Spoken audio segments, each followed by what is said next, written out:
Olá, boa noite. Olá, boa noite, tudo bem? Tudo bem? E aí? Foi, foi fácil, né? Foi fácil, foi tranquilo. Ontem eu fiquei me matando aqui porque a carinha que tinha antes não tem mais agora, mudou o Ah, símbolo olha aqui pra só. mim. Fiquei aqui pateta procurando. Bom, Ludmila, primeiramente, muito obrigada por ter aceitado esse convite. Essa ideia, ela está rolando desde maio do ano passado aqui na página, com a proposta de fazer um registro mesmo da história, da trajetória dos artistas e dos produtores culturais aqui da cidade, né, que tem uma atuação constante, relevante, enfim. E aí eu queria começar com você me contando assim o início da sua história, de quando você começou a se interessar por arte, como que foi isso? Porque muitas vezes a gente percebe que tipo as pessoas começam por uma área que não necessariamente é aquela que elas vão acabar seguindo depois, né? Como é que foi isso na sua história? Rachel, essa é uma pergunta que remonta a um tempo engraçado, assim, coisas engraçadas que aconteceram. Eu sou a raspinha do tacho de uma família grande, né? Nós somos em 5 irmãos. Eu sou a única do último casamento da minha mãe, então tem uma diferença de idade bastante grande, assim. E aí eu tenho uma irmã que é 10 anos mais velha e que era uma adolescente como toda adolescente típica, assim, né, com as suas inseguranças todas. E ela quis fazer aula de jazz na única escola que tinha no bairro, assim, né? Mas ela não queria ir sozinha. E aí era bem a época do Flashdance, aqueles colãs com polaina, sapatinho no cabelo, todo o pacote completo. E a minha mãe comprou pra gente todo esse aparato, assim, né? E a gente foi pra aula de jazz, porque a minha irmã não queria ir sozinha. Eu não tinha, assim, eu nem sabia o que eu ia encontrar lá. E aí, no fim das contas, eu me apaixonei perdidamente. Foi o primeiro contato, assim. Eu tinha 6 anos de idade. E eu me apaixonei loucamente. Minha irmã, como toda adolescente, né, ela se enjoou fácil das coisas. E eu não. E aí ela parou de dançar e eu continuei desde lá com uma certa sazonalidade, assim, né? Não foi um caminho contínuo. Teve vezes em que eu parei de dançar, mas foi aí que começou tudo. Depois, quando eu tinha 16 anos, eu era aficionada pelo universo da política. Era presidente, foi a primeira presidente de Grêmio, a primeira mulher presidente de Grêmio, menina, né? Presidente de Grêmio de um colégio que eu estudava, um colégio público. E era assim, super pimentinha, ia para a Câmara, dar de dedo na cara do prefeito e cobrava coisas. Era um período bastante feliz em Rio Claro, onde eu nasci. A gente tinha uma prefeitura do PV, com o Cláudio de Mauro, que tinha um pensamento muito consistente de políticas públicas para determinadas faixas etárias, assim. Então, Rio Claro sediou o EMA e o ENA, que era o Encontro Municipal de Adolescentes, o Encontro Nacional de Adolescentes, e a gente elegeu uma deputada simbólica, né? Mas ela tinha direito de opinar em algum nível em projetos na Câmara que contemplassem a nossa faixa etária. Então, a gente era uma galerinha, assim, de uma geração bem politizada, e era isso que eu queria para a vida, assim, eu queria fazer ciências sociais, eu já era careca, eu tinha uma camiseta do PT que se eu não amarrasse, quando eu tirasse ela saía andando sozinha, porque era sempre ela, era uniforme, careca, com a camiseta do PT, assim. Bem para incomodar mesmo, porque eu venho de uma família que não tinha, assim, um pensamento de esquerda muito aflorado, então fazia parte da rebeldia adolescente. E aí, um belo dia, uma das amigas que fazia parte do Grêmio Estudantil, ela me convidou para assistir um ensaio do grupo dela de teatro. E eu fui só porque a gente tinha alguma coisa marcada depois, assim, ela falou, vai uns 15 minutos antes, assiste a cena, aí a gente tá abrindo aos poucos o processo, e aí você vê se você gostou, o que você achou e tal. Depois que terminar, a gente vai, sei lá, a gente ia pro centro fazer alguma coisa. Cara, e não foi a primeira vez que eu estive no teatro, mas foi a primeira vez que eu estive no teatro para ver os bastidores, assim, né? Ver os atores numa situação que não era exatamente de apresentação formal, assim, né? Ver o processo se constituindo. E aí lascou definitivamente, não teve mais como. Ela fazia teatro nesse grupo, que era um grupo pago, tinha uma mensalidade, e eu não podia, assim, não tinha condições de pagar essa mensalidade, mas aí tinha um outro grupo na cidade de teatro que era pelo Centro Cultural, que era pela prefeitura, e aí eu fui procurar e adorei as pessoas, adorei o espaço, disse, eu não sei como, de ter vivido sem isso até agora, e aí estamos até hoje aqui, não é? Com esse bicho que pica. Esse aí foi isso, o começo foi esse, assim, aí acabou, não acabou não, né, mas assim, a questão política, a verve esquerdista, ela acabou indo para um segundo plano, porque é isso, né, é um tipo de obsessão que quando pega a gente, não tem muito mais volta, assim, né. Uhum, mas daí, nesse momento, você já tinha escolhido ter isso como profissão, assim, para ir para a faculdade, estudar, como foi? Não, como eu falei, né, primeiro eu queria fazer ciências sociais, Uhum. sei lá, eu tinha um plano de ser senadora, eu não queria nem ser deputada, tinha uma coisa assim, que tinha isso, assim. Sei lá, eu tinha uns professores, eu tive dois professores muito marcantes, um de história e um de geografia.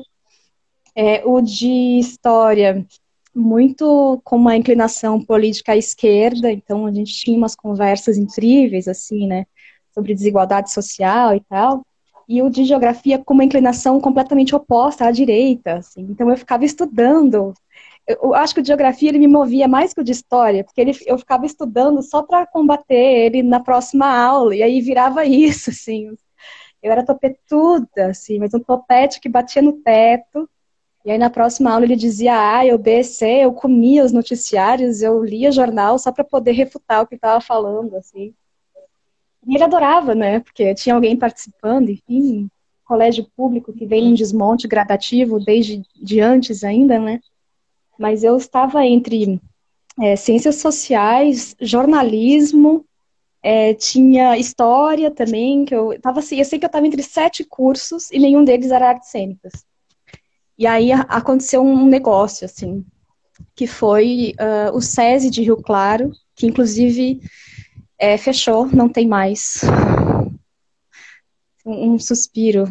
Por isso, quem estava à frente do NAC, né, do curso do Núcleo de Artes Cênicas, era um grande amigo, que é amigo desde essa época, o Marcos Calegari. Marcos foi despedido, o NAC foi fechado, né, nesse desmonte que a gente vem sofrendo, nesses ataques que a gente vem sofrendo enquanto classe artística.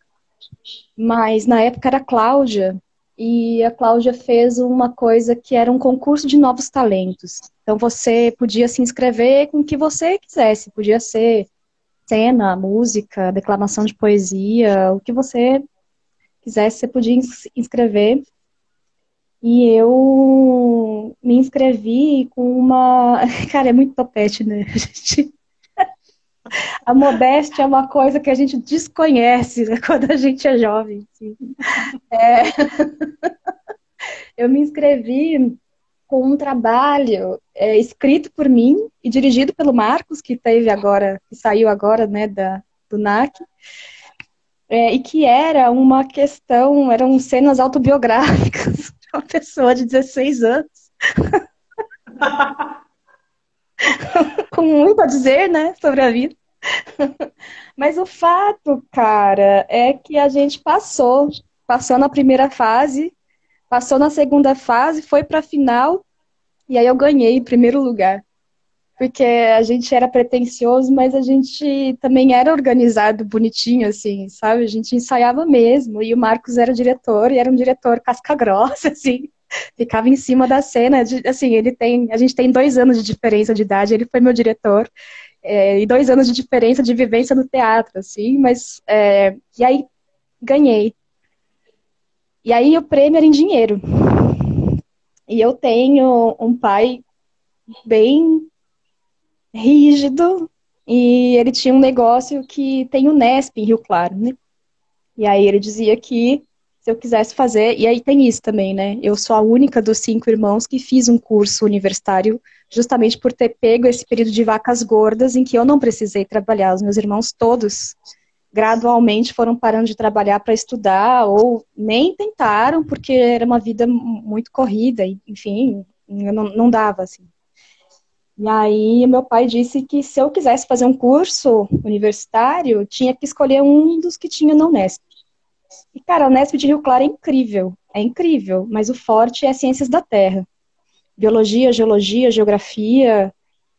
E, cara, não queria fazer nada disso, assim, né? Não estava nem perto dos outros cursos que eu queria fazer. Talvez geografia, para ir para geografia política, mas mesmo assim seria, assim, uma forçação de barra.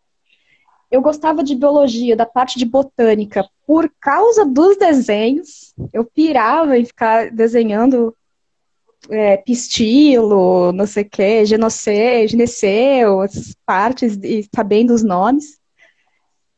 Mas não era nada do que eu quisesse. De repente eu recebi essa grana, que na época era uma grana boa, assim, tipo, se fosse hoje, talvez fosse uns R$ 2.000. Para alguém com 16 anos, era uma grana muito legal.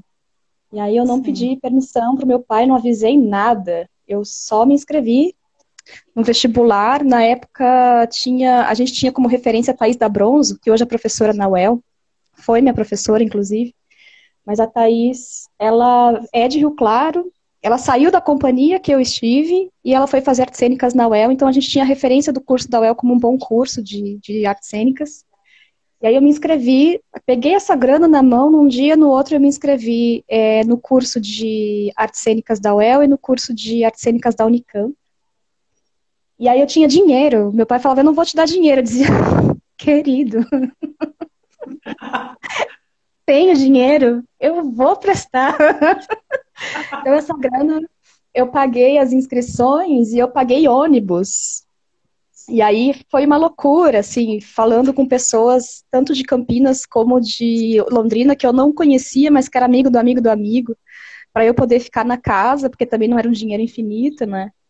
E aí eu tomei uma surra na Unicamp, eu tomei uma surra, assim, que acabou com a minha autoestima nerd, que eu tinha isso, assim, era muito aplicada, doente, assim, de um jeito doente, quando eu digo, é porque não era saudável mesmo, assim, uma coisa de ter que ter a melhor nota, senão eu ficava pessoalmente abalada. Assim. Então, esse vestibular da Unicamp, eu saí chorando todos os dias, foi uma surra na minha autoestima nerd, assim.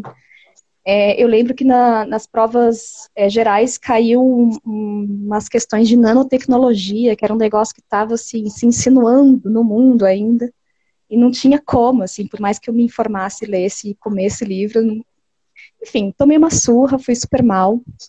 Ainda assim, cheguei na segunda fase, fiz a prova de aptidão, mas a minha prova de segunda fase era uma nota muito ridícula, assim. Eu lembro que eu, por exemplo, não zerei em física, porque aquele ano eles botaram uma questão insolúvel em física. Então eles deram de presente para todo mundo, porque não tinha solução. Aí foi ridículo. E aí eu fui para o vestibular da UEL. E era muito, muito, muito diferente. Muito diferente. Era quase todo de múltipla escolha, tinha só a redação. Eu tinha uma coisa de facilidade com a escrita, assim.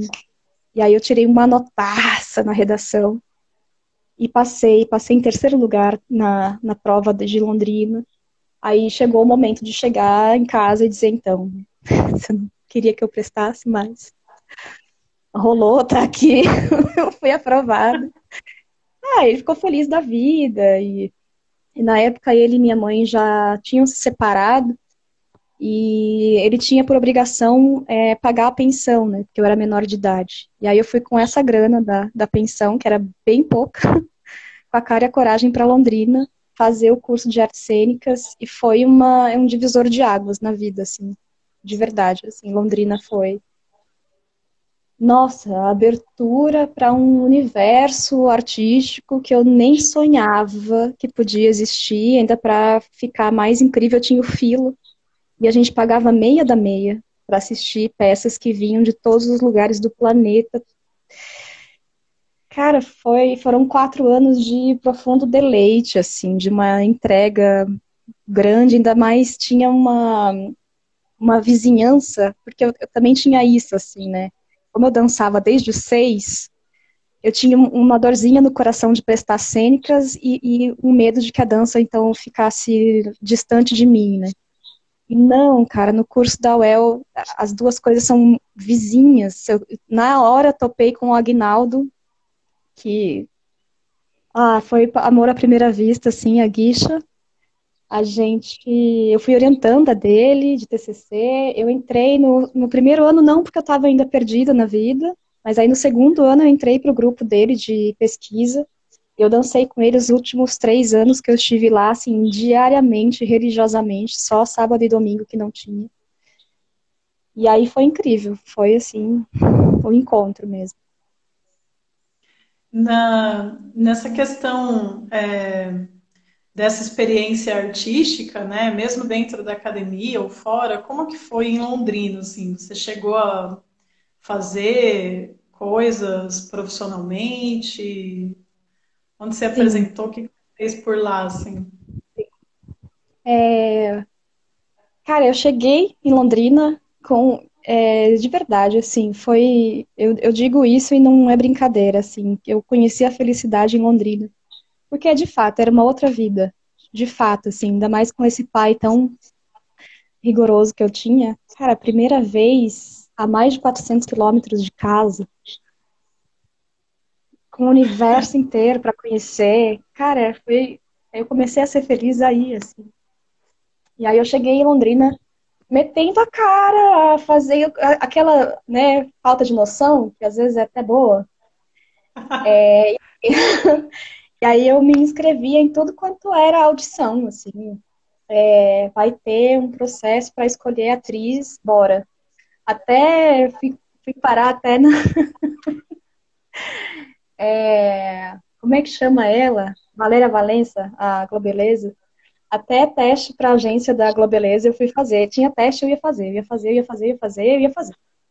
aí eu acabei passando numa seleção que teve do grupo Teatro Labirinto, com o Rafael Camargo, que é um diretor de Curitiba, que estavam fazendo seleção para duas atrizes para fazer O Rato no Muro, da Hilda Hilst.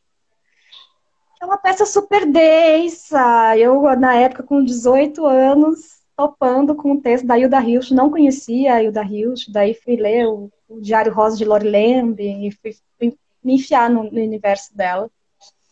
E aí estava eu, com 18 anos, passei, né, nesse teste. Eu, Carol, que era uma outra aluna de cênicas, mas minha veterana, a Aline dizendo, pois é, viva a gente ser sem noção. Fui parar, então, nesse trabalho com Maria Fernanda, que era uma atriz, ela já era decana em Londrina quando eu engatinhava, assim. Então, eram 10 mulheres, era só de mulheres. E aí fui parar lá, eu era mais nova do elenco, aí tava Camila Fontes, Carla Diakov, Vera, Rosane Dornelles, e a Maria Fernanda, que já era essa mulher, assim, incrível, assim, eu já tinha visto ela em cena em outros trabalhos, eu tinha visto ela, inclusive, em Doroteia, do Nelson, fazendo a Dona Flávia, e eu tinha ficado encantada, e de repente eu tava do lado dela em cena, assim. E elas me tiravam um sarro, assim, eu acho que ela era muito evidente a minha insegurança e o meu consequente topete para driblar a insegurança na época. Então, na época eu fumava LM de menta, eu acho que nem existe mais LM de menta. E aí uma vez eu cheguei antes, era no Tou que a gente ensaiava, eu cheguei antes e acendi um LM de menta e ela veio de lá de dentro do Tou, assim. Quem que tá fumando essa bosta?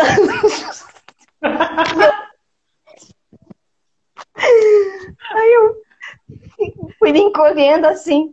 Você tá fumando ou você tá chupando bala? fuma direito. Assim, pra tirar um sarro da novatinha besta, e eu assim, né? Eita. Mas foi incrível, ela fazia isso pra tirar um sarro, e eu merecia mesmo. Eu merecia muito, era topetona demais.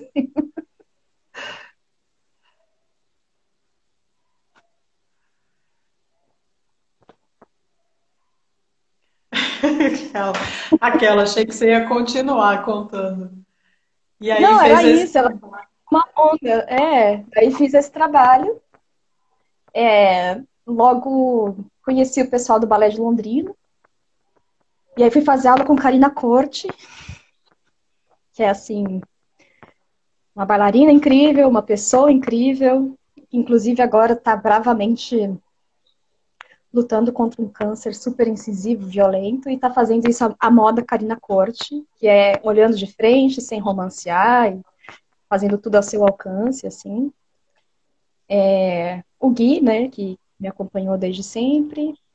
Tive uns parceiros de trabalho incríveis, assim, como o Júnior, né, o Romanini Júnior, que hoje está terminando o doutorado na Unicamp e está fazendo performance em mostra internacional, assim.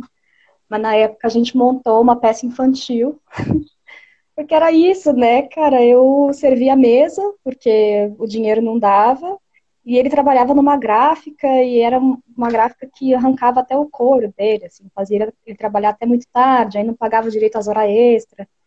E a gente fez um pacto de, pô, vamos ganhar dinheiro com o teatro, né? Já que é isso que a gente quer fazer e tal.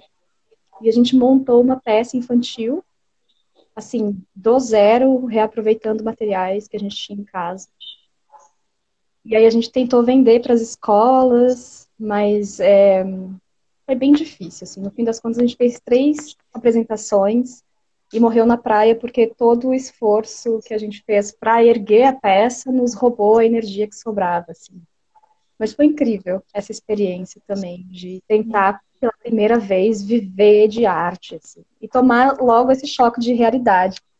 Que eu acho que é, assim, uma coisa comum entre nós, que é, geralmente a gente trabalha em outra coisa para poder fazer arte, porque é muito difícil, né, nesse país, você conseguir se sustentar com trabalhos artísticos. E aí, quando você se forma em artes cênicas pela UEL de Londrina, como é que segue a história? Então, foi muito tenso, é muito difícil, porque é isso, assim, né? Eu sinto que a universidade põe a gente numa placentinha, porque na universidade você tem ensaio para, tem lugar para ensaiar sem precisar pagar por isso.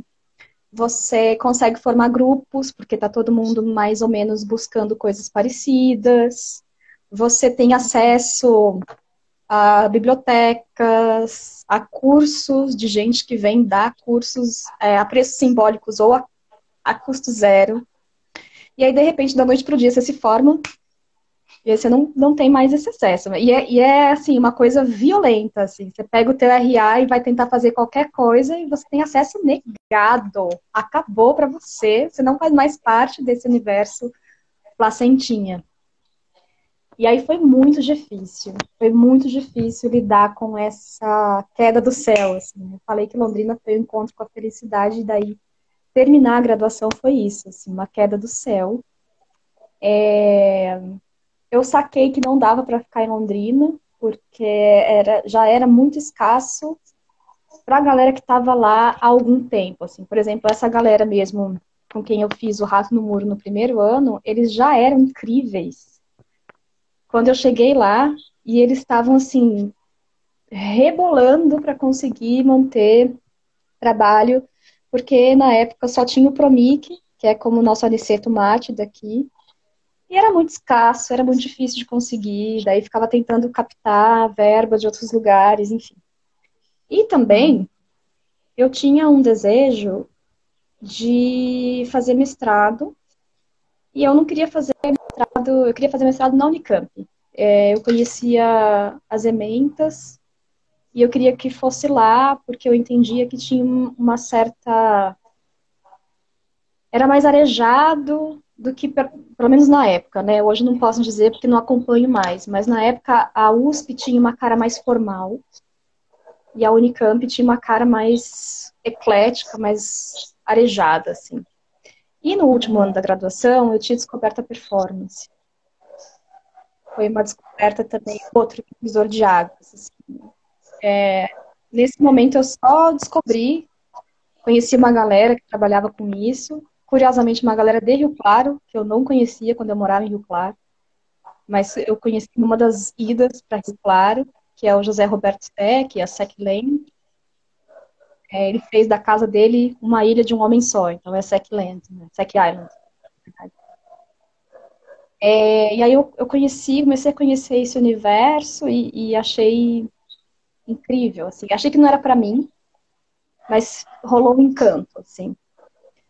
Achei que não era para mim porque na época tinha um apego muito grande com o trabalho corporal vindo do Grotowski, do Barba, da coisa física, lá, e aí aquela galera da performance parecia fazer coisas incríveis, mas eu era muito apegada ainda à coisa de como é que essa galera começa o negócio e nem alongou, velho.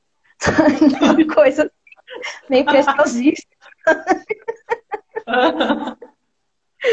Mas eu achei incrível aquilo, eu achei bem legal, só achei que não era pra mim, assim, como espectadora. E aí eu fui para Campinas tentar fazer disciplina como ouvinte, porque também, como eu tinha esse apreço pela prática diária do trabalho do ator, que vem do Grotowski, do Barba, eu ficava olhando para o Lume como, nossa, assim, né?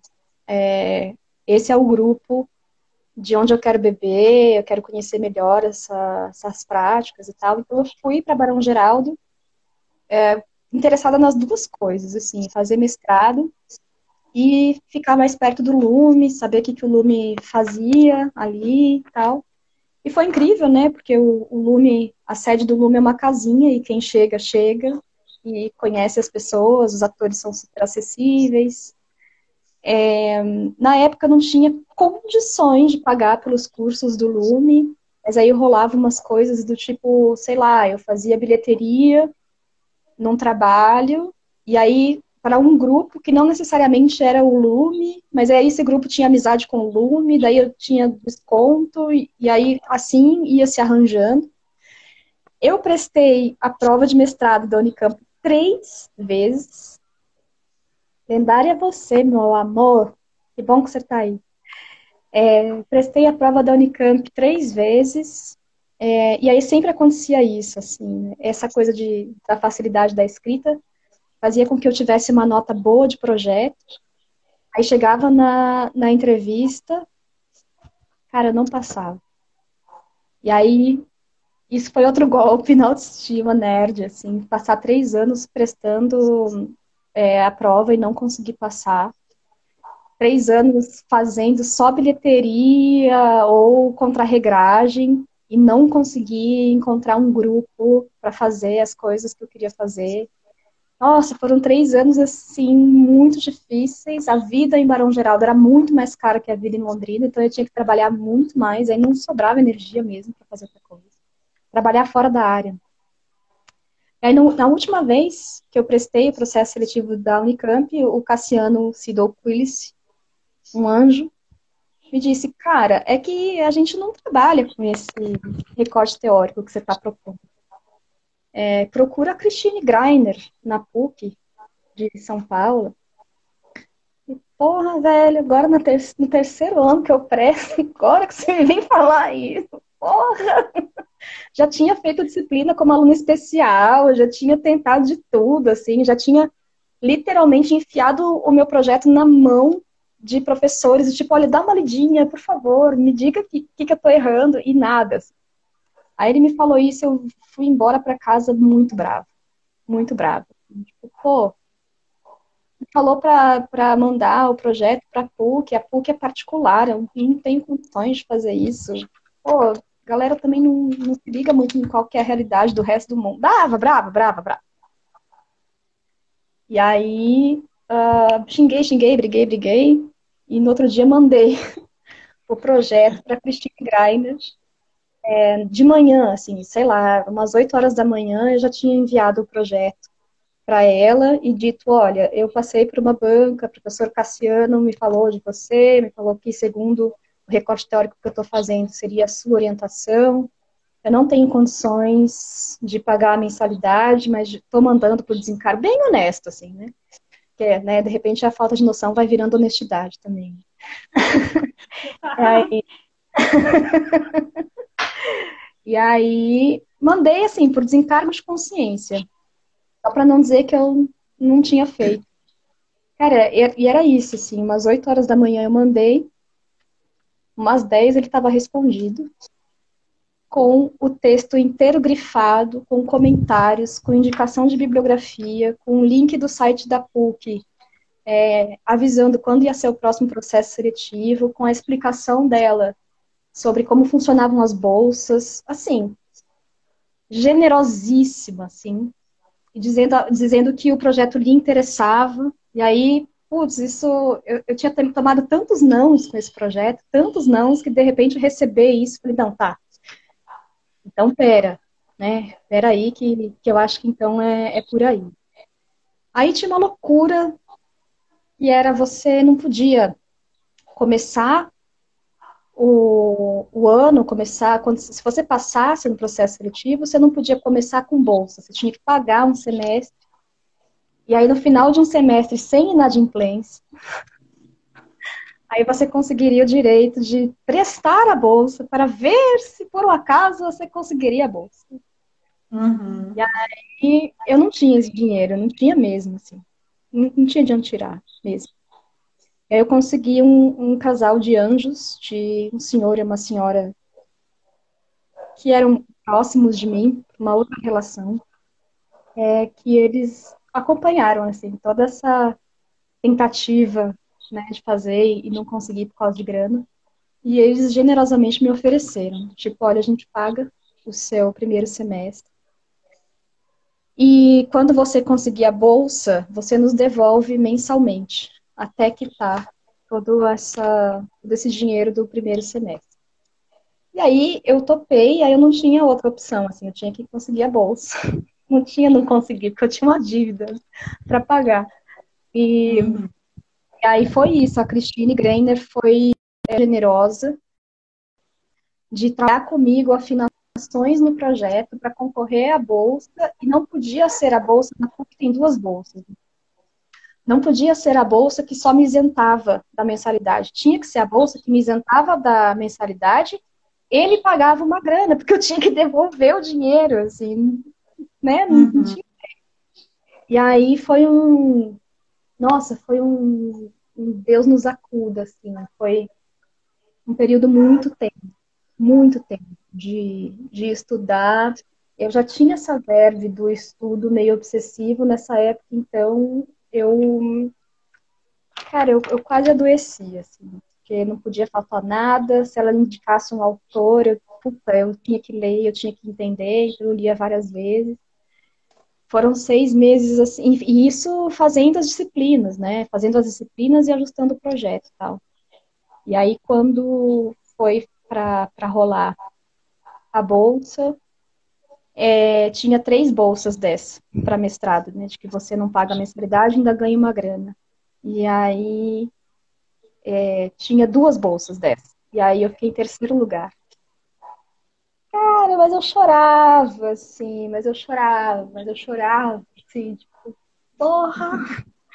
Ah, se eu tivesse ficado em 10º lugar, tudo bem, mas pô, em terceiro lugar, assim, e aí, por obra do destino, aconteceu que o primeiro lugar era uma figura tão genial, assim, que tinha conseguido essa bolsa e mais uma outra bolsa para fora do país, e ela escolheu a de fora do país e abriu mão dessa bolsa. E aí, puf, caiu. E eu consegui pegar. E foram 2 anos incríveis também, porque eu morava em Barão Geraldo, mas aí eu ia para São Paulo toda semana.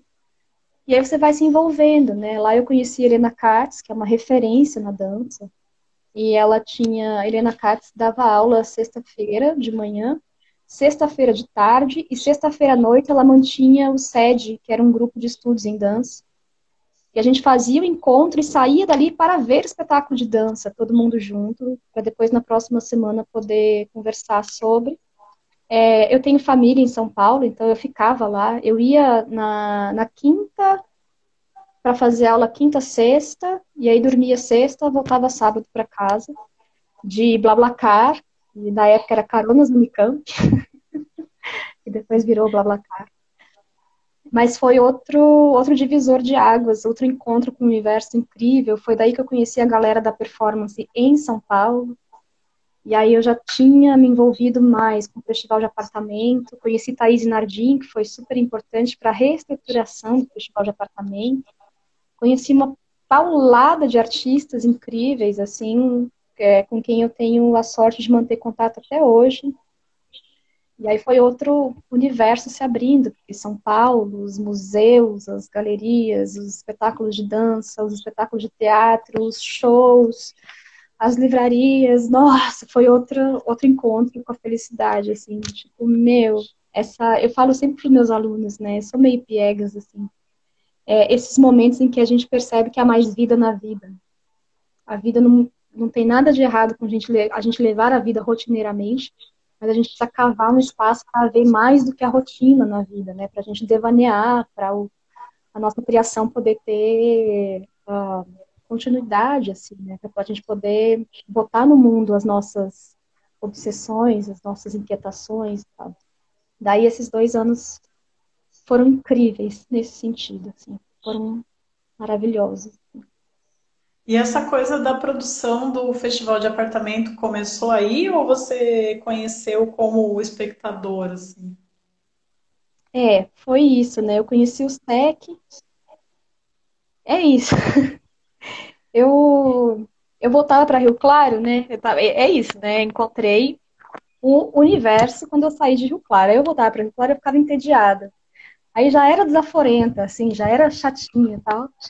Imagina depois de conhecer uma série de coisas que eu não tinha contato ali. Então eu voltava para Rio Claro e eu ficava. Af.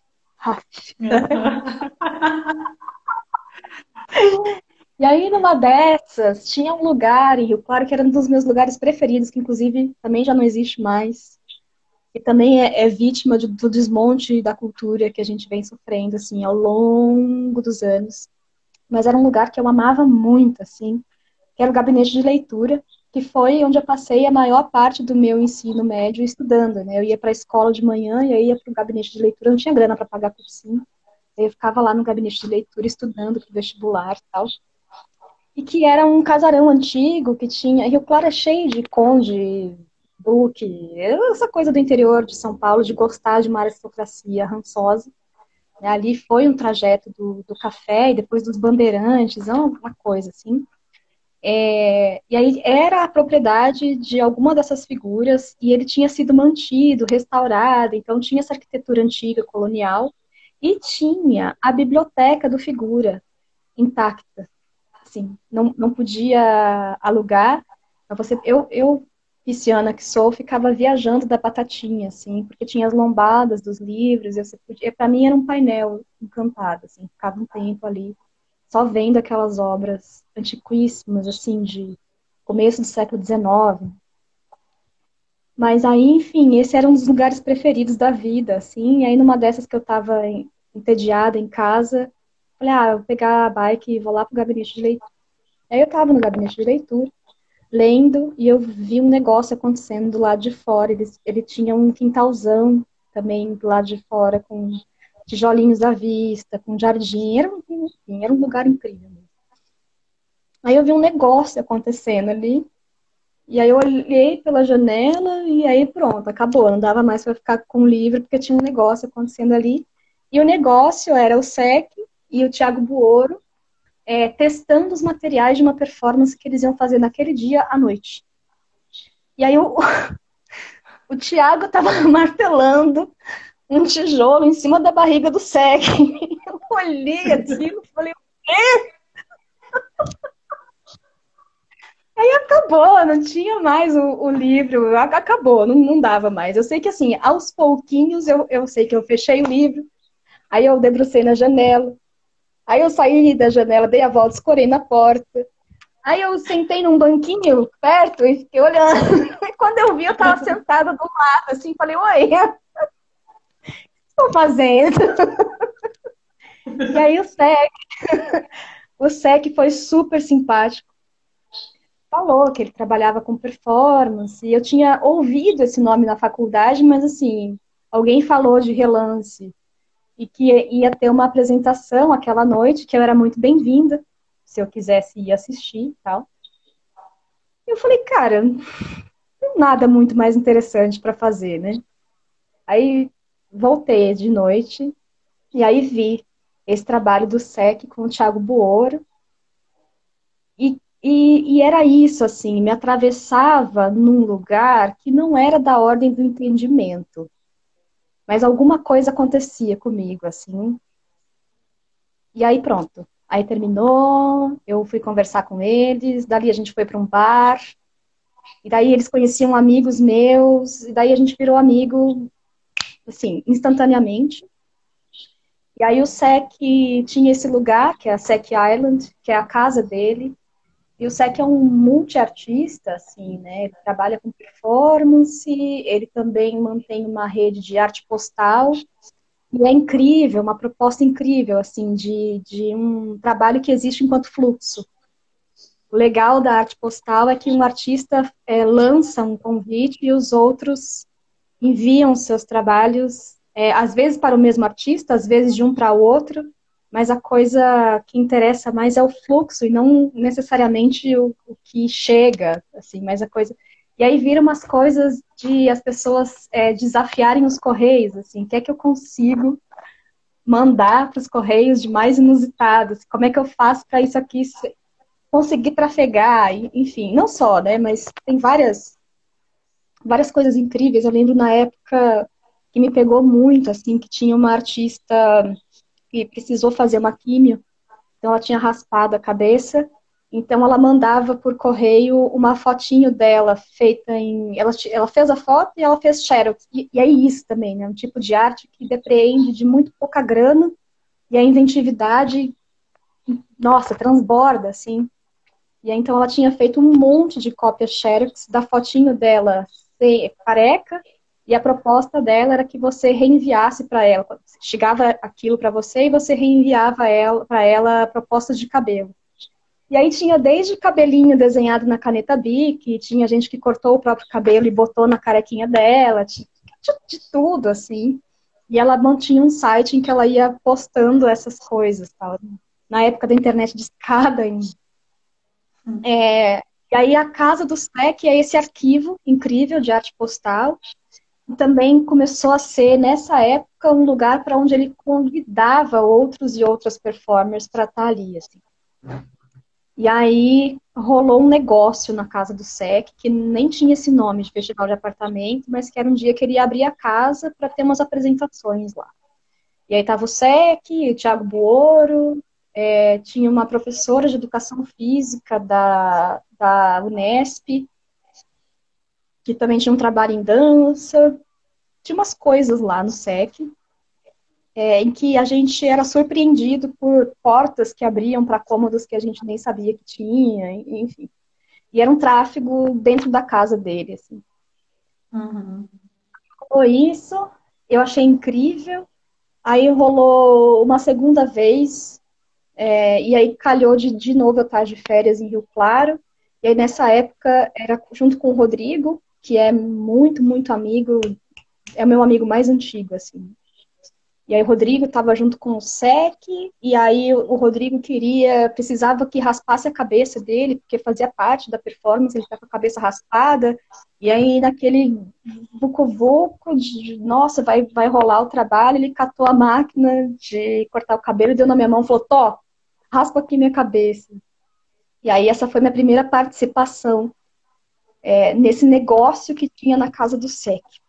E aí rolou ainda uma terceira vez, dessa vez o SEC chamando uma artista chilena e uma argentina para fazer aquele negócio. E nessa época a gente já estava, eu, Rodrigo, SEC, Thiago Buoro, investigando o universo da performance, assim, do tipo, tá, o que a gente faz então é performance. tem nome, vamos ver de onde é que vem e tal. E a gente topou com um livro do Stuart Home, que chama Assalto à Cultura.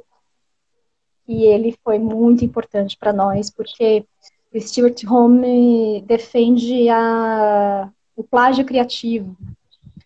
Se você achou bacana o trabalho do outro, você rouba. Ou a falta de autoria, né? Ele propõe um pseudônimo e todas as artistas assinarem seus trabalhos com aquele pseudônimo, né? Justamente atacando essa coisa rançosa e persistente que é do gênio artístico.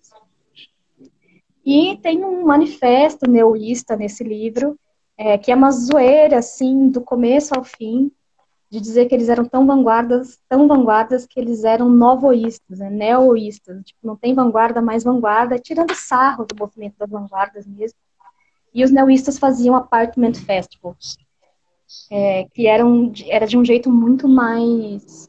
Cara, eles tomavam prédios inteiros, assim, tipo, sei lá, eu sou uma neoísta e eu moro aqui, e aí do nada chegam os meus amigos e eles tomam a minha casa, o corredor, o elevador, e eles vão tomando conta da vida desse prédio, e eles só saíam mediante a ação da polícia, assim, era uma coisa, as pessoas tinham uma raivinha, tinham um rancinho dos neoístas. E aí a gente... foi uma junção, assim, tipo, cara, a gente já fez 3 edições de um negócio, que agora, olhando retroativamente, a gente percebe que são festivais de apartamento. E os neoístas pregavam plágio criativo, então a gente ainda pode chamar de festival de apartamento, que eles certamente não vão se opor, não vão ficar putos, ao contrário, talvez fiquem orgulhosos de saber que as iniciativas perduram ou se refazem, enfim. E aí a gente, na 3ª edição, caramba, é disso que nós estamos falando. Aí Rodrigo, que é super safo, criou o blog, que é o mesmo blog até hoje, onde ele postou os registros, as fotos dos festivais de apartamento retroativamente. Assim. 1ª edição, data tal, 2ª edição, data tal. E aí, a partir daí, a coisa explodiu também. Eu já estava morando em Barão Geraldo nessa época, e a 4ª edição foi na minha casa, né? As 3 primeiras foram na casa do SEC, em Rio Claro. Então, tinha um alcance um pouco menor. E aí, quando foi para Barão Geraldo, tinha o Instituto de Artes na Unicamp. E aí, a gente foi invadido por, uma galera fazendo coisas muito incríveis. Muito incríveis. Eu lembro que a gente assustou e a gente resolveu fazer uma ficha de inscrição depois da 4ª edição, porque a gente recebeu, assim, 26 trabalhos. Um festival que tinha 3, 4, quando era em Rio Claro. A galera do Instituto de Artes comprou demais. Foi quando eu conheci o Flávio Rabelo, que inclusive está na capa do meu livro, que eu brinco que ele é o padrinho do Festival de Apartamento. Como ele é agora, eu chamo ele de Padim. Porque o Flávio esteve, a partir da 4ª edição, ele esteve em quase todas as edições do Festival de Apartamento, ele recebeu o Festival de Apartamento na casa dele, ele teve uma participação muito forte, assim. E aí, paradoxalmente, aconteceu isso, e a gente rachou, assim, o grupo. Né? Éramos eu, Sec, Rodrigo e Thiago, o Ouro. Thiago e Sec não estavam de acordo com o rumo da coisa, e eu e Rodrigo estávamos, assim, apaixonados pelo que estava rolando. E aí, nesse 4º festival, veio a Thaís Nardim também. E aí ela passou a fazer parte da organização e a coisa foi indo. Teve uma época que a gente ficou receoso, porque acontecia muitas vezes em Barão Geraldo, porque em Barão Geraldo as pessoas eram abertas o suficiente para quererem receber um festival de performance em sua casa. E aí acabou virando uma época, uma coisa que, um festival que acontece lá em Barão. Festival de performance de Barão. E a gente não queria isso, ao contrário, assim, a gente queria que fosse itinerante, que a gente pudesse ir. E aí a gente conseguiu levar primeiro para Uberlândia, por intermédio do Helder Sereni, que inclusive deu aula aqui. Conheci o Helder nessa ocasião.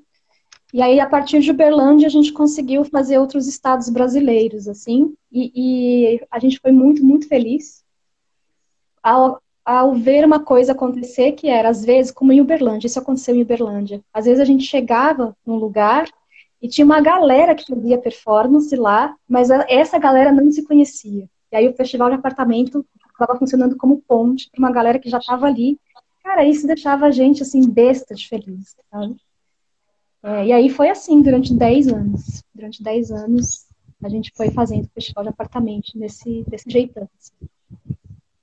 Eu acho que uma pergunta que você já deve ter ouvido muito, assim, ouvindo toda a sua história, passando por Londrina, Campinas, São Paulo, perguntar assim, o que que te trouxe a Maringá, né?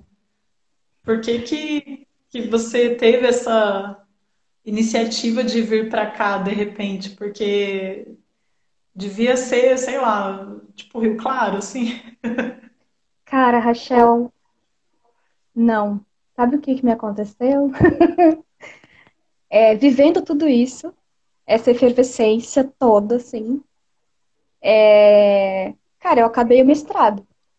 Aí não tinha mais bolsa. A pouca bolsa que eu tinha, porque eu ganhava bolsa e separava um tanto para pagar aquele semestre.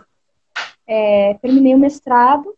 Barão Geraldo é muito caro. Tipo, tem um amigo que fala que é Beverly Hills. É muito caro. Viver em Barão Geraldo é uma coisa, sim, desesperadora. Se a gente acha que Maringá é caro, né, o Barão Geraldo é uma coisa, assim, impossível. Eu me lembro que eu ia ao mercado todos os dias porque eu ia para comprar os itens da promoção. Não, nada mais, não dava. Assim. E aí, abri um processo seletivo em Tatuí, interior de São Paulo, para trabalhar no Conservatório Dramático e Musical Dr. Carlos de Campos. E eu também estava prestando tudo o que aparecia, porque, meu, estava numa situação muito difícil mesmo, assim. Ô, Marcelo, seu querido, você é um lindo, você também me marcou muito. Aí eu prestei essa vaga do conservatório e lá em Tatuí já tinha duas amigas minhas que tinham feito a graduação comigo e elas estavam as duas trabalhando como produtoras musicais dentro do conservatório de Tatuí, mas elas não estavam trabalhando como atrizes assim. E aí eu fui prestar. Eu lembro que o Carlos Gontijo, também estava inscrito, e Carlinhos é muito engraçado, até hoje é assim, a gente se persegue. Assim. Eu admiro demais o trabalho do Carlinhos. Eu conheci ele na Unicamp e toda vez a gente se encontra competindo. E ele é muito bom, ele me assusta muito. Uma vez que eu vou prestar um negócio, eu vejo Carlos Gontijo, já falo, putz, não vai dar. E aí eu lembro que eu olhei e falei, putz, olha o nome do Carlos aqui, eu vou fazer o que lá em Tatuí? Nem vou nada. Eu chego lá para tomar uma surra do Carlos. Foi chegando perto do dia, eu falei, eu vou. E aí o Carlos não foi. E aí eu passei, que se ele tivesse ido. Aí passei, e aí o plano era esse, assim, ficar morando em Barão Geraldo, concentrar as aulas em Tatuí em 2, 3 dias, e aí depois voltar para casa. Mas aí eu topei com o Carlão, que é o Carlos Ribeiro, que já morreu, infelizmente. Foi um dos incríveis que passou por esse mundo, assim. Tatuí tinha um negócio que era... A Tatuí era a única, pelo menos até onde eu tenho notícia, a única companhia teatral subsidiada pelo Estado no Brasil. Tinha o curso de artes cênicas e tinha uma companhia teatral subsidiada pelo Estado. As pessoas ganhavam dinheiro para fazer teatro. E tinha figurinista, tinha maquiadora, tinha iluminadora. Cara, isso era muito impossível, era muito distante, assim, de onde eu tinha vindo, né? E aí eu passei e cheguei para conversar com o Carlos Ribeiro. E o Carlos falou assim, basicamente, o que você quer para mudar para Tatuí? Como assim? Você pode dar aula do quê? Quais são os assuntos que você domina? Porque eu vou vou encher a tua carga horária completa e você muda para cá. Porque me interessa um professor que esteja aqui, se eu quero, sei lá, de repente que você possa participar da companhia. Não, não faz sentido para mim contratar um professor que venha para cá, dê aula e vá embora. Gostaria de aproveitar o que você pode oferecer. E eu fiz, não estava nos planos mudar para Tatuí, mas, cara, quando é que a gente tem uma proposta de trabalho tão generosa assim? O que você quer para mudar para cá? O que você pode oferecer? Estou interessado no que você pode oferecer. E não assim, ó, você vai dar essa e essa disciplina. E aí eu inventei umas disciplinas ali de criação, principalmente, porque eu vinha de um bacharelado. Tinha outras que essas sim, eu tinha que dar segundo aquela vaga, inclusive estética, e foi a chance de refazer a universidade, né? Que você vai dar aula, você tem que refazer o curso que você fez. Assim, principalmente a gente que vem do bacharel, de repente não tem muita afinidade com a parte teórica da coisa, mas foi incrível. E aí eu me mudei para Tatuí. E aí foi uma tristeza no meu coração. Assim. Foi incrível, porque eu fui recebida como Carlos, assim, e não só pelo Carlos, eu tenho alunos e alunas incríveis, assim, que até hoje eu tenho muito carinho. Todo o corpo docente foi muito bem recebida no sentido do trabalho em Tatuí. Mas no sentido da cidade, era um inferno. Eu não tinha um décimo das tatuagens que eu tenho hoje, e as pessoas me olhavam torto na rua por existir. É uma cidade pequeniníssima, tem o conservatório lá, e as pessoas que vêm, que estão no conservatório, a maioria é de fora, e isso é mal visto por quem está lá, já os forasteiros, go home, enfim. E a galera que está lá mora nas cidades vizinhas, então chega final de semana, não tem o que Some. fazer. Eu lembro que eu fiz um amigo lá e um dia mandei mensagem para ele: o que você está fazendo? Ele disse: eu já fiz tudo o que dava para fazer de legal em Tatuí hoje, era um domingo. Ele: o que você fez? Ele foi no mercado. Ah, sim. Foi um momento que eu comecei a fotografar, porque era o que dava, assim, era para onde dava para vazar, assim. E eu me lembro de ter fotografado os cemitérios de Tatuí, algumas coisas muito peculiares dali, mandar algumas coisas para exposição. Primeira vez que mandei trabalho de fotografia para exposição, que foi admitido. Enfim, comecei a fazer esse trabalho meio introspectivo, assim, de onde é que recaía meu olhar. Fiz uma série de autorretratos de tudo quanto é jeito, pendurando a câmera. Não tinha ainda muito. Até tinha os celulares bons, assim, mas eu estava encantada. Eu tinha uma Nikon D80, que eu tenho até hoje. Inclusive, eu já registrava os festivais de apartamento com ela.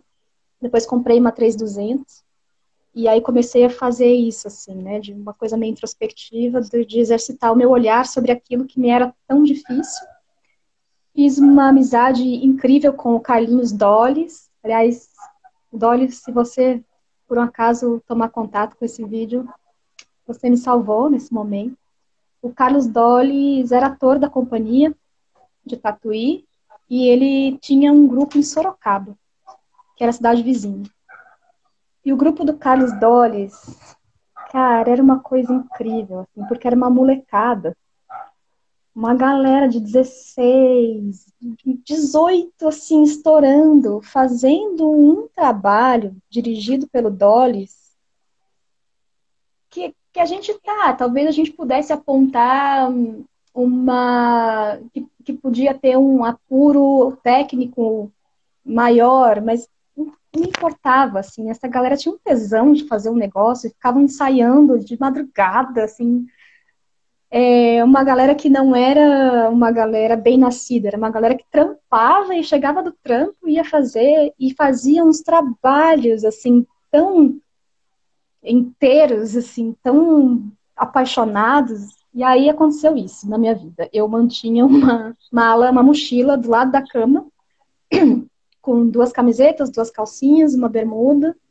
Aí eu dava minha aula sexta-feira, era à noite lá, né? Dava minha aula até de noite, sexta-feira. No sábado de manhã eu embarcava para Sorocaba. Na época era R$ 11 o ônibus e dava uma hora e 15. E ficava na casa do Dollis para encontrar com a galera dele, para ver peças. Ou ia para São Paulo. Ficava na casa das minhas tias para ver espetáculo. Mas enfim, Tatuí era muito difícil para mim. muito difícil, assim, de eu ser hostilizada. Cara, eu não conseguia alugar casa em Tatuí porque eu não era casada. Porque era muito difícil viver em Tatuí para mim, mesmo, de verdade, assim. Embora eu tenha encontrado pessoas incríveis, como eu dancei numa companhia lá, porque encontrei a Anne, que mantinha a hits, que era assim, um suspiro de alegria no meio daquilo que era muito difícil. Dancei com ela o tempo todo que eu tive ali. E aí, de repente, no meio disso tudo, ainda o conservatório passou a ser administrado por uma OS. Então ele foi terceirizado. E aí essa OS, né, parece que a história é inteira marcada por essa perseguição, né, aos meios de artes. Essa OS começou a enxugar os gastos e isso reverberou em que os professores começaram a perder aula. Tipo, ó, você não vai mais dar essa disciplina não precisa mais. E de repente o salário foi arrochando. Eu disse, cara, essa é a hora, assim, chegou. E aí eu também estava prestando tudo que caía no colo e de repente veio Maringá. Então, quando eu cheguei em Maringá, foi outro encontro com alegria, assim, de verdade, assim, porque pelo menos as pessoas não me olhavam torto, pelo menos eu estava em contato com mais artistas, não só das artes cênicas, mas aí tinha o pessoal das visuais, o pessoal da comunicação e multimeios. Encontrei a República Tcheca, que na época era a Laís Fialho, a Tamires Schmidt, que era aluna de artes cênicas, a Camila Schmidt, que é a irmã da Tamires, que era um grupo, assim, que até hoje é esse grupo, né, que articula os movimentos políticos da cidade e faz a coisa acontecer. Então, quando eu cheguei aqui, foi outro encontro com alegria, assim, de verdade. Estou muito feliz por essa cidade ter me recebido. Sim. Mas aí eu fico pensando, né, que também depois de Tatuí, pelo amor de Deus, não ia ser muito difícil. Mas Maringá é legal, eu gosto de Maringá. Eu E aí, gosto como é que também. foi? E como é que foi esse começo em Maringá, assim, chegar no curso de artes cênicas que ainda era neném, né? Que ainda é neném, mas né, era muito mais, assim. Como é que foi desbravar isso? Cara, foi uma loucura em muitos sentidos, assim. Oh, lindeza. O Léo virou um super parceiro de trabalho. Foi aluno e hoje é um super parceiro de trabalho. Foi uma loucura. Eu cheguei aqui, o curso tinha pouco tempo, acho que tinha 2 anos, 3 anos, acho que 3 anos de abertura. E tinha o Marcelo Colavito, o Wagner Rosa e o Matheus. Deus, acabou de fugir o sobrenome. Matheus Mosqueta e o Pedro Ochoa. Tinha 4 professores no curso. Acabou, não tinha mais. Aí eu cheguei como quinta professora. Sim, era uma coisa louca, assim. E daí eu me lembro que eu tinha interpretação teatral para dar, porque era isso, eu vinha de um bacharelado. E eu lembro que a gente fazia aula aos sábados, das 7 da manhã a gente parava para almoçar até de tarde, porque essas disciplinas tinham ficado. Quando chegar o professor novo, ele dá. Quando chegar o professor novo, ele dá. E aí, de repente, eu cheguei e tinha muitas horas acumuladas, assim. Mas também foi isso, também foi uma galera muito receptiva, assim. Foi a turma do Wesler, que para quem eu dei aula primeiro. O Wesler, a Simone, uma galera que tinha uma conexão com o pau de fita também. Aí eu conheci a Sueli, conheci o Fogança, fui dançar no Fogança. Conheci o Ah, PC, um dos grandes amores da minha vida, assim, conheci no Fogança e que me abraçou e que foi um querido comigo. Logo eu conheci a Roberta Stubbs, porque a gente tem um amigo em comum e esse amigo foi um fofo e disse, Roberta, tem uma amiga minha em Maringá, ela não conhece ninguém. O que você acha de tomar um café com ela? E foi muito engraçado, porque eu fui tomar o café com a Roberta e cheguei, ela estava sentada com outras pessoas na mesa, e eu já cheguei assim, né? Não sei onde eu estou pisando, não sei quem são essas pessoas. E uma das pessoas que estava na mesa era o Samilo Takara, que é um dos meus melhores. Samilo e PC, sem sombra de dúvidas, fizeram a minha chegada em Maringá mais doce, mais feliz, assim. Foram duas pessoas que nossa, assim, me abraçaram de um jeito que eu precisava ser abraçada, começando a vida nesse lugar, assim. E daí foi isso, assim, eu me joguei de cabeça no trabalho. Eu me lembro que o Pedro Ochoa me botou para mediar um festival, festival de teatro contemporâneo. Eu nem sei se tem mais, acho que não tem mais. Mas assim, eu cheguei, ele me botou para mediar o festival. E tinha lá um monte de trabalhos com os quais eu não concordava com a ordem do discurso mesmo daqueles trabalhos. Tinha um que eu me lembro que fazia piada com negros, com gays, tipo os meus filhos.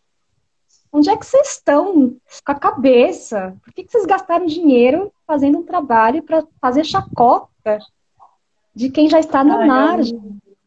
é o Festival de Teatro de Maringá mesmo, que foi promovido pelo Pedro, eu acho. Que a Mostra de Teatro Contemporâneo, eu acho Essa que era uma foi. galera do Rio, não era uma galera daqui.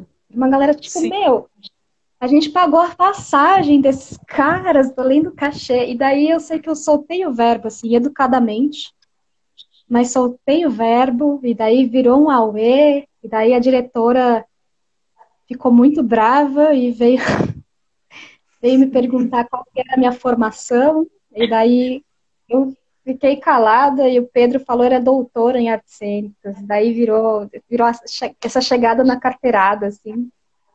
E aí ganhei vários apelidos dos alunos, a Monstra, Lud Humilha veio daí, assim. Eita. E assim foi esse começo bem aos trancos e barrancos. Depois de 4 meses que eu estava aqui, a gente passou na mesma prova, mas demorou 4 meses até a gente ser chamado. Depois de 4 meses que eu estava aqui, veio o Helder. E a Gabi já era daqui, a Gabi estava fazendo. Gabriela Fregonese. Ela estava fazendo doutorado junto comigo, então a gente pegava o ônibus aqui, descia em Campinas, pegava o ônibus, vinha para cá. E aí a gente era os três do campo da performance, cada um de um jeito, cada um interessado em uma coisa, e a gente fez o Bastardas. A gente se juntou e fez o Bastardas, que era um festival de performance. Era, não é, só não está acontecendo por causa da pandemia, mas um festival de performance, meio que nessa época ainda para apresentar o campo da performance para os nossos alunos, alunas. Assim. Então a gente sentava com a galera e conversava, tipo, o que você quer propor? Ah, você conhece o trabalho de tal artista? Dá uma olhada, vê se isso reverbera em você. Ah, você quer dizer isso? Você já testou tal material? E aí virou uma coisa informal de uma educação em performance. Assim. E a gente fez bastardos. A gente, na época, tinha um dinheirinho que não era muito, mas a gente conseguia trazer pessoas de fora. E aí tinha bastardas num dia para a galera que era daqui se apresentar e no outro dia para a galera de fora, seguido de um debate, uma conversa e tal. Aí a gente trouxe Isso Thaís foi Nardim, tipo 2016, 2015. 15, 16, assim. 15 foi o ano da grevona da Way, né? Aí foi mais um pouquinho. Trouxe Thaís Nardim, trouxe Rodrigo Munhoz, trouxe o próprio Aguinaldo, trouxe Maurício, que também é um performer de Londrina. E aí a coisa andou, assim. Aí o Helder foi embora, a Gabi também foi embora. E daí eu fiquei, e aí é engraçadíssimo, porque hoje eu sou a professora mais antiga do corpo docente.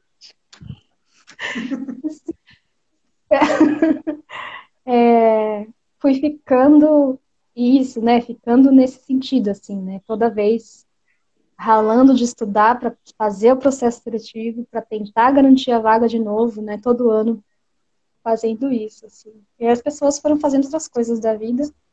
E eu fiquei aqui e não tem um pingo de demagogia, nem de ironia, nada no que eu vou dizer, assim. Eu fiquei aqui porque eu gosto daqui, assim. É claro, né, você falou, porra, quem teve esse contato com São Paulo, com as produções artísticas, deve ser um baque de ir para Maringá. Sim, mas também aqui eu consigo os recursos necessários para ir para São Paulo e para o Rio. para BH, para ver coisas. E para viver o cotidiano aqui é uma cidade muito boa. Ela não é tão cara quanto a gente imagina, tá? É cara, sim, mas né, se a gente for comparar com Campinas, São Paulo, ela não é tão cara, ela não é violenta.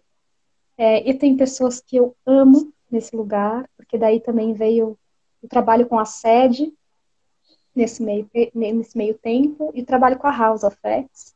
Eu sou um drag king nessa casa de drags, que é a mãe, é a Lua, né, que já esteve aqui conversando com você, nossa mama drag.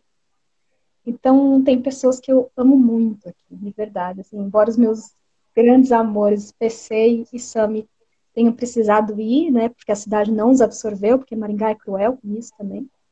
Ainda tem pessoas que eu quero muito bem aqui, e parceiros de trabalho também. Tem como trabalhar com a arte aqui. Isso é precioso. Uhum. Eu sempre falo que é uma questão de parâmetro, né? Depois que você passa por outros lugares, você entende o que é caro, o que é longe, o que é violento, o que é, né? As pessoas vêm. Tem uma coisa que eu tenho raiva, eu posso falar, ai, não sei o que é longe. Eu falo, você não sabe que é longe. Maringá nada é longe, dá pra você chegar a pé de Maringá é bem bike. Ai, não sei o que é longe. Eu falo, ai, não. apenas não. Sim, muitas pessoas que passaram por aqui, até comentei isso com você, né? Das pessoas que eu já entrevistei falaram de você, né? Pontuaram tua importância na trajetória artística, assim, né? Como uma influência, como uma referência, como alguém que mostrou um caminho possível, né? Porque acho que quando você chegou na universidade, a maior parte desses professores que você citou eram todos meio que da linguagem do palhaço, do clown. E aí, naturalmente, houve esse movimento de um monte de gente descobrir o seu clown e não sei o que e tal, e ir meio para esse lugar. E aí depois aconteceu esse movimento da performance, né? Assim, e hoje a gente vê que algumas pessoas passaram, mas outras estão bem identificadas com essa linguagem, com esse lugar, né? E aí, como é que você percebe esse processo, assim, sabe, do encontro de um artista com si mesmo, né? Assim, com aquilo que ele quer, realmente, a forma como ele quer se expressar. Cara, eu acho que essa é uma das coisas mais lindas que a gente pode ter com a docência, que é acompanhar de perto o parimento do universo artístico que interessa a alguém, né? Tem uma disciplina que eu adoro dar, que é a interpretação 4, que eu acho que é aí. Tem várias outras, mas essa é a minha menina dos olhos, assim, né? Essa e criação teatral também. E é aí que a gente vai cavucar juntos, juntas e juntos. O que te interessa? Assim, o que você quer fazer, né? Eu brinco muito com essas pessoinhas que a graduação é um cardápio. Você vai descobrir o que existe. Depois você vai escolher um prato e vai degustar. Então, dentro disso que existe, o que você gosta de fazer? Assim, né? O que te move?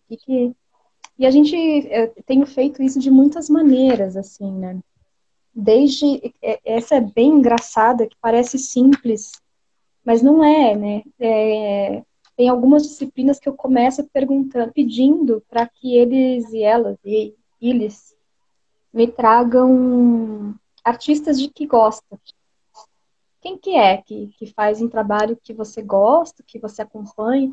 E aí, cara, essa pergunta muito simples parece que funde umas cacholas, assim, porque tem um hábito de pensar o artista, a artista lá muito distante, assim, em Hollywood, né? Em outro lugar que não aqui, assim. Daí, uma das últimas vezes que eu dei essa disciplina, eu fiquei muito feliz porque uma das meninas convidou a Andresa Viotti. Sim, é uma artista daqui, da cidade, né? Então, parece que a primeira coisa é ajudar essas pessoas a se situarem enquanto artistas elas próprias, assim. né? E essa dimensão do que é arte, assim, por que arte tem que ser uma coisa assim, porque o que você faz, você não consegue ver enquanto arte, assim, o que te impede? Quais são os parâmetros que você mesma tem que não consegue enxergar a sua produção enquanto artística? Depois isso, assim, né, que o Marcelo Deni que falava isso, né, para a criação em performance. Qual é o espinho entalado na sua garganta? O que te pressiona tanto que você gostaria de responder a partir da arte? E aí é incrível, assim, é incrível. Tem algumas figuras aqui. Eu sou muito feliz de ter participado dos primeiros passos, assim. Não vou chorar. Mas a Aline Lupe Grossi, me lembro de que ela estava descobrindo o universo da performance mais com a Gabi do que comigo, assim. E eu falei para ela que eu ia para um festival de performance e ela, sem noção que é, né, Ali, me disse: Eu vou com você. Tá aí ainda. Eu vou com você. Eu disse: Vamos, então vamos, então vamos.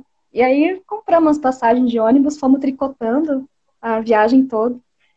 E aí lá ela encontrou com uma galera de São Paulo, enfim, e aí logo chamaram ela para fazer outras coisas, e daqui a pouco ela estava indo para São Paulo sem me falar que ia e não precisava, né, de nada mais. Assim.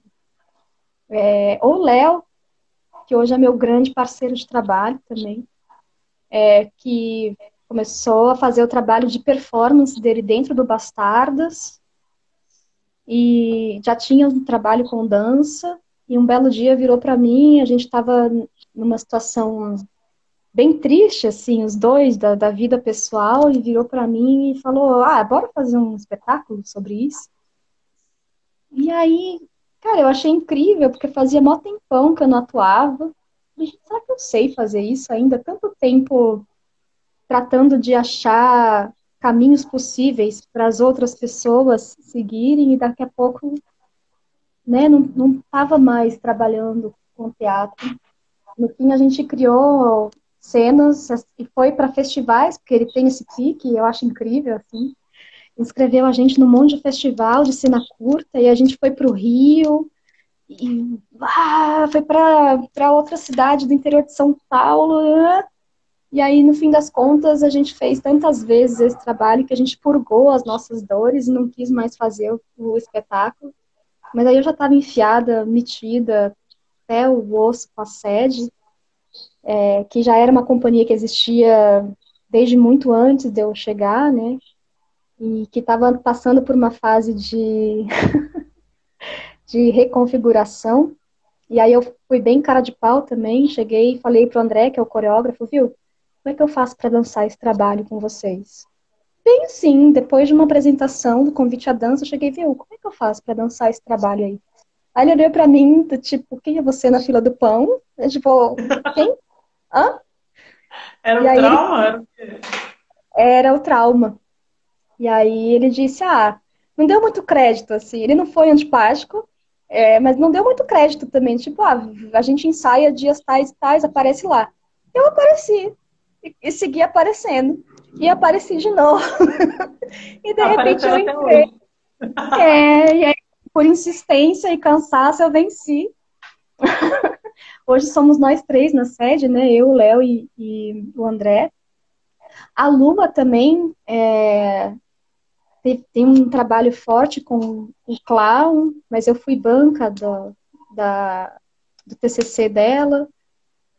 E aí a gente foi se aproximando. Comecei a descobrir o universo do drag king, que ainda é uma raridade, né? É muito mais comum a gente ver as queens exuberantes, né? Os kings ainda são menos visitados, né? Menos feitos. Sim, desses dias a gente dançou o Trauma numa versão nova. E aí a gente começou a ficar mais perto, daqui a pouco a gente foi pro, meu Deus, Combo Drag Week, que é o maior evento de drag do Brasil, que acontece em em Curitiba, que é a Disneylândia transformista, assim, tem de tudo. E a gente viajou nós três, eu, Lua e Aniele, que é o Leminski também. E aí de lá a gente voltou muito alucinada de vontade de levar isso adiante. Então tem essas figurinhas, assim, essas pessoinhas. A Tamires Schmidt e a Jeff, que tá aí também, que seguem fazendo performance, já meio que trabalhavam já antes de eu chegar aqui, e aí depois teve uma ocasião em que elas estavam criando um trabalho e me chamaram. Ah, Lud, a gente está pensando nisso, nisso, e eu me senti super feliz, assim, que elas quisessem que eu auxiliasse, que elas me entendessem como alguém que podia auxiliar e tal, e elas estão super fazendo os trabalhos delas. A Isadora também já esteve aqui falando contigo, que vem. Eu tive um período em que eu tive um projeto de extensão em performance, e que era quem quisesse, né, podia entrar. E aí a gente conheceu muitos artistas, a gente leu muitos textos, a gente experimentou muitas coisas, e aí o trabalho da Isa começou a florescer de uma maneira muito potente, assim, especialmente naquela época, né, com as questões de cunho racial, né, de uma força de resposta aos racismos culturais, assim. Então eu tenho essa alegria, sabe, de acompanhar eu digo que ser artista é descobrir a sua obsessão. Ela pode mudar, mas via de regra é sobre isso, assim, né? Achar uma coisa e não parar até que você vá minando as possibilidades. A gente faz isso, a gente engole as coisas assim com fervor. Então é muito feliz para mim participar da descoberta das obsessões alheias, assim. Sim. Como que tem sido esse trabalho com a sede, assim? Como foi o Fôlego, que, que também foi um trabalho bem legal aí na cena, né? Que continua e tal. E agora, na pandemia, vocês fizeram várias coisas muito legais também que eu acompanhei, o dispositivos de dança confinada, o Morada, faz Calma. um calma, é verdade, foi o primeiro, né, eu acho. Uhum. Ah, teve isso, né, de entrar entrando, assim. E aí tem o Léo, né? O Léo, ele é um disparador, ele é um vórtice, né? As coisas que estão em volta dele, elas ficam em movimento, assim, né? E daí pro fôlego, era isso, né? Eu já estava participando da sede dos ensaios, e aí a gente teve essa ideia de escrever um projeto para o Aniceto Mate, na época 30 mil, e a gente não tinha uma pretensão neste momento de formar um grupo. É do tipo, vamos mandar um projeto. Bom. E aí o André tinha uma proposta de trabalhar a partir da respiração, apneia, respiração embaixo d'água, privação ou aceleração. E esse era o mote, era tudo que a gente tinha, assim. E a gente entendia, nesse momento, estava eu, o André e o Léo, a gente entendia que precisava de mais alguém, a gente chamou a Bárbara Bittencourt, que é da Casa Amarela, né, agora, da produtora. E aí a gente escreveu esse projeto, desde lá a gente vem trabalhando muito juntos, não só na criação cênica, né, de dança, mas na criação de textos. Eu e o Léo, a gente trabalha muito a quatro mãos, assim. Os textos são todos os editais, textos de sinopse, tudo que precisa ser escrito, somos eu e o Léo, assim, que fazemos essa parte. E aí a gente passou esse edital cara, isso foi um presentão também para mim, porque fazia muito tempo que eu não dançava. Claro, eu dançava, né? Eu mantinha um projeto dentro do Corpo em Movimento, que é um projeto de extensão na UEM, ligado às artes cênicas. E então dançava com frequência, assim, tinha uma rotina de dança. Mas esse trabalho exigia da gente fisicamente de um tanto que foi todo mundo buscar fora alguma coisa. Sei lá, virei crossfiteira. Aconteceu comigo por causa do fôlego. de repente era isso, assim, eu precisava de uma maromba para aguentar fisicamente os 45 minutos de trabalho, porque ele era pauleira do início ao fim, assim. E foi uma alegria descobrir que esse corpo, que não é tão jovem mais, né, inclusive para os parâmetros de dança, é um corpo meio velho já, né? Os parâmetros da dança clássica, né? A gente segue fazendo dança fora desse modelo também, né? E aí foi uma alegria descobrir que esse corpo ainda dançava de uma maneira com bravura, né? Ainda dançava a partir de uma exigência física muito forte. E foi um presente também porque me trouxe uma rotina outra, assim, né? A partir da sede, cara, ou eu parava de fumar, ou eu dançava o fôlego. Ou eu dormia cedo para acordar cedo, então me trouxe uma rotina de um corpo que trabalha a partir de uma fisicalidade muito exigente e me trouxe de volta é por isso que eu digo assim, né, essa possibilidade de trocar com outros artistas. Eu e o André trabalhamos em chaves completamente diferentes. E aí como é que é ajustar isso dentro de um processo criativo, né? Como é que a gente vai se contaminando, né? O universo dele, o meu, o do Léo. Depois a Bá saiu, e ficamos nós três, e daí começaram a surgir essas coisas que você falou ultimamente, assim, né? Quando veio a pandemia, isso atravessou todo mundo de uma maneira muito violenta, porque a gente estava, assim, no pico dos ensaios presenciais, e aí botou todo mundo, né, isolado em sua casa, e isso, nossa, assim, acho que todo mundo encontrou com uma melancolia dos dias iguais, assim, né, e da impossibilidade da troca. E aí a gente pegou uma das músicas do Nicolas, que é o companheiro da Bá e quem fez a trilha original do Fôlego, e criou Calma muito despretensiosamente, assim, dançando a casa.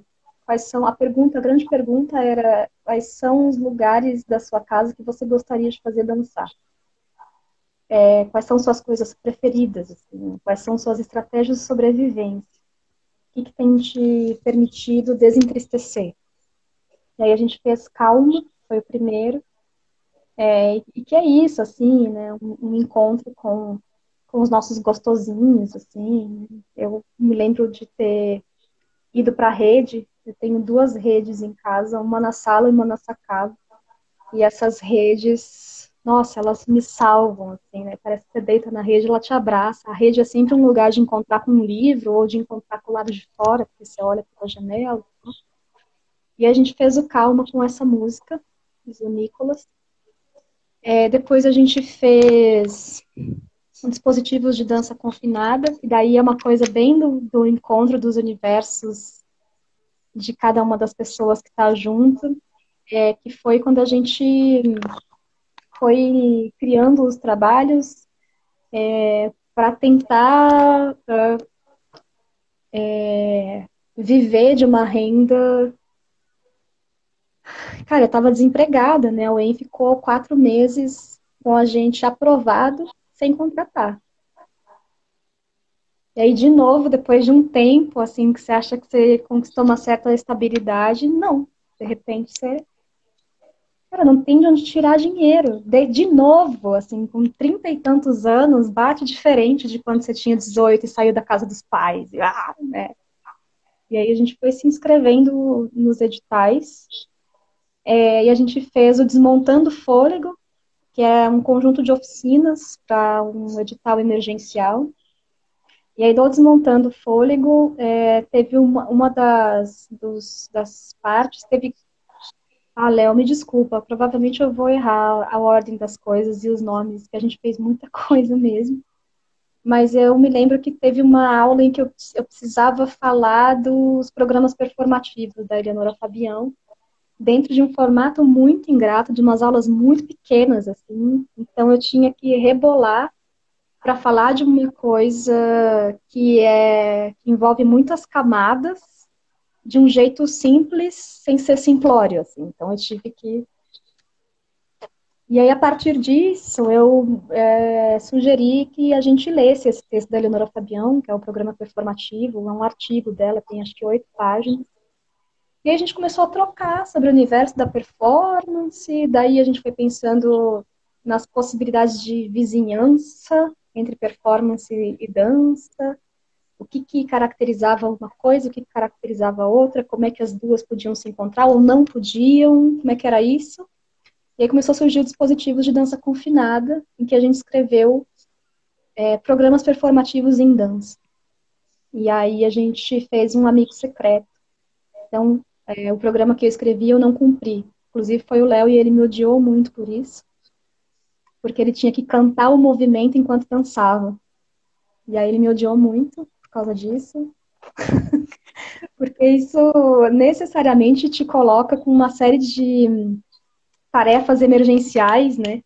Que vão te fazer abdicar do controle. Ai, minha voz não tá perfeita. Não tem como tá, velho. Você tá fazendo. Essa é a graça, né? Essa pane, esse ciricutico perceptivo que faz com que, de repente, a sua presença se agigante, assim, né? E aí foram dispositivos de dança confinada. Aí a gente fez um Morada. Morada foi antes, foi junto.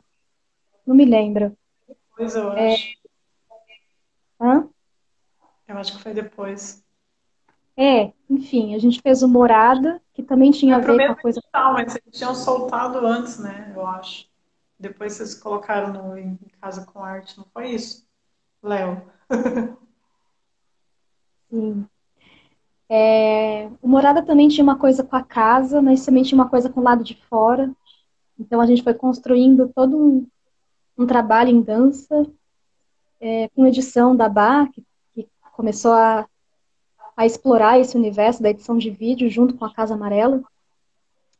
Toda uma construção que ia dar no lado de fora, assim, qual era o lado de fora que a gente tinha disponível, né? Eu fui para casa da minha namorada, que tem um quintal gigante. O Léo foi para o terraço do prédio, o André foi para a escada da garagem, que é o que ele tinha, e aí assim a gente foi dançando o lado de fora.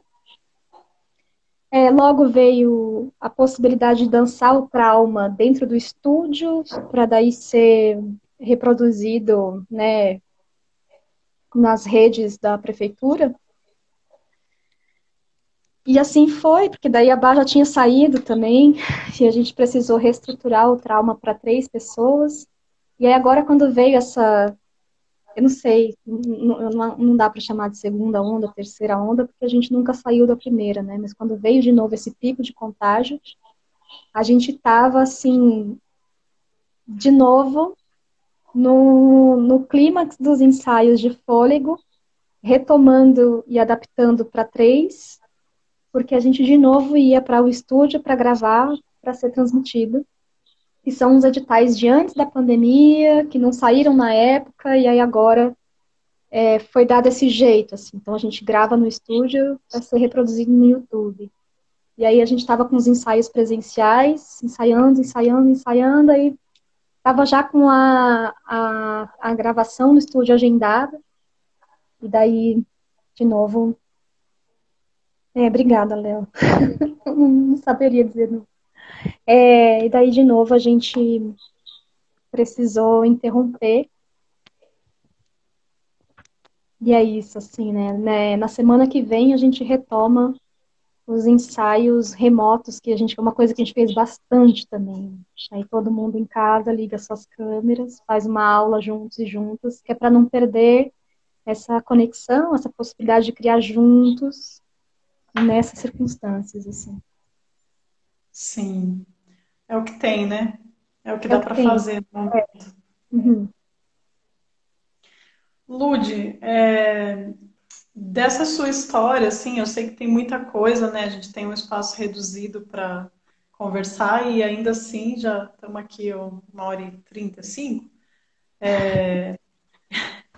Queria saber se tem mais alguma coisa que você gostaria de contar, de destacar da sua história, da sua trajetória, algum espetáculo, performance, projeto, ação, ideia. Cara, eu não posso deixar de falar do Milo. O Milo é outra figura que me salva de mim, assim. O Milo é meu drag king. é um piranha inveterado, é feminista, desconstruído até a página 2. Então, assim, onde ele chega, ele beija a mão das mulheres, chama de princesa, tem sempre um poema para declamar, uma rosa para entregar. Ele é baseado no universo musical da minha mãe, quando eu era criança. Então, o Vando, o Amado Batista, o Julio Iglesias, sabe esses cafajestes românticos? Esse é o Milo, assim. E ele é tão idiota que ele não sabe que ele é idiota. Então, assim, coisas que a Lud não faria jamais, porque é muito cerebral e muito pensativo, o Milo, quando viu, já fez, assim.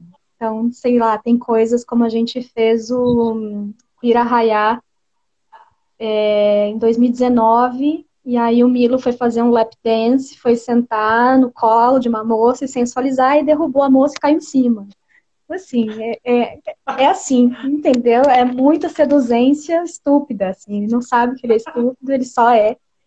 E poder viver isso nas horas em que dá para viver isso me salva de mim, assim, ele não tem menor compromisso com a seriedade, com o decoro, com nada, então é muito gostoso. Toda vez que eu posso ficar de Milo,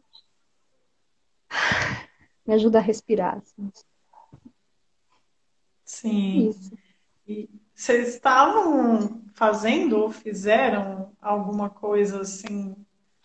A gente tem feito muita coisa também online pela House. A gente fez um evento de Halloween.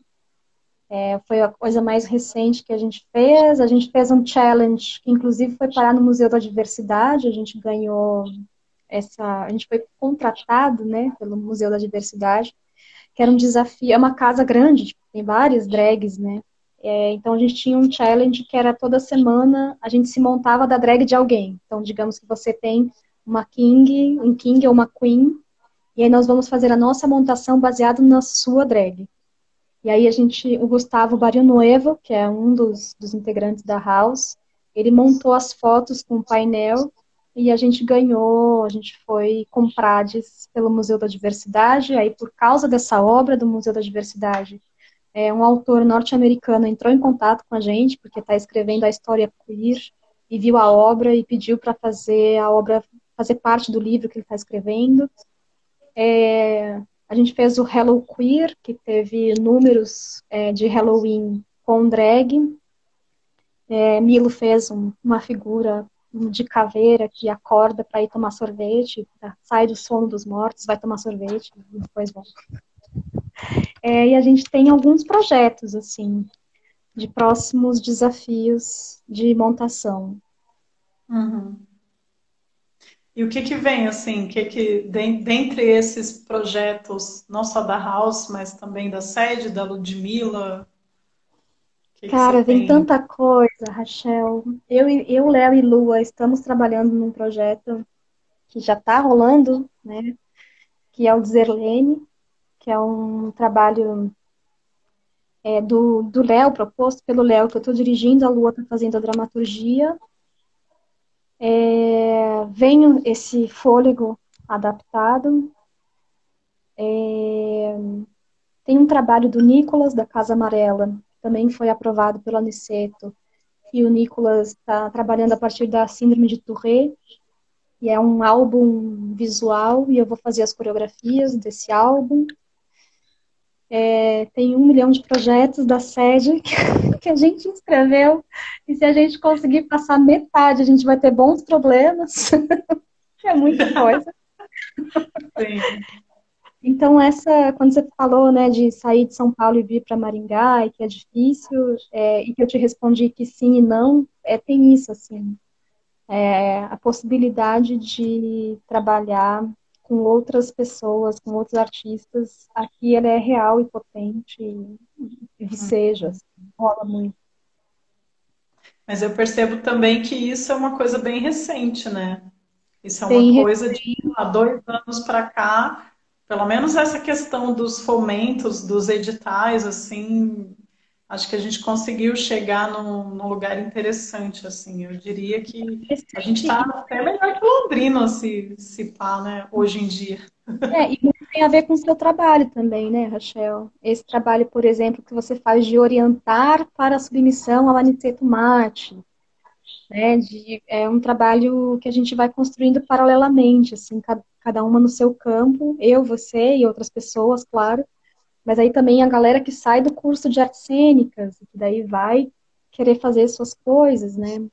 A gente viu o grupo Desperte aparecer e fazer, inclusive, sem apoio digital, né? As coisas, com espaço próprio, né? O meu clown, que está aí há bastante tempo e tal. Então, assim, cara, acho que a gente pode estar bem felizes, né? Das coisas rolando. Claro, tem muita coisa para conquistar ainda, mas a gente já conseguiu, tem conseguido fazer coisas aqui, assim, por difícil que seja, né? Dadas as perseguições, né?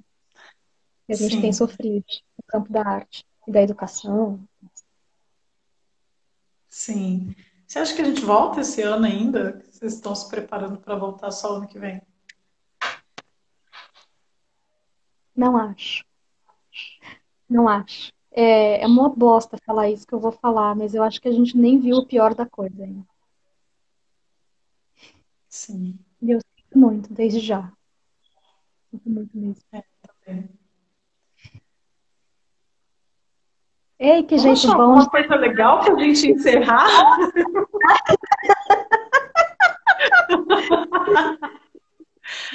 Vamos Oh, tentar encerrar bem? olha, a Aniceto tá com uma inscrição aberta. Tenho certeza que muita gente vai mandar trabalho, vai ser incrível. Tem outros É, editais que saíram as habilitações por esses dias. Tem muito trabalho a ser feito. Yay! vocês já conseguiram mandar todos os projetos? A gente está subindo na plataforma os Aniceto agora. E a gente já mandou as outras coisas. Mas assim, não. A gente tem mandado coisas para cá, mas a gente. Sábado a gente mandou para um outro festival fora. A gente também conseguiu coisas desse edital estadual que teve. A gente está pulsando e mandando. Assim. Sim, que massa. Pô, legal. Obrigada, Ludmila. Obrigada, Leonardo, Aline, que estão aí, né, até agora. Todos que assistiram. E gostei bastante. Obrigada. Eu acho que é isso. Quer encerrar? Te agradeço, Rochelle, pelo trabalho que você tem feito e por ter me convidado. Foi uma delícia bater esse papo. Obrigada mesmo. Valeu. Então, beleza, já vou encerrar, vou deixar salva para todo mundo que quiser ver inteiro. Se você também quiser compartilhar, Messias também estava aí o tempo todo, Messias Michael.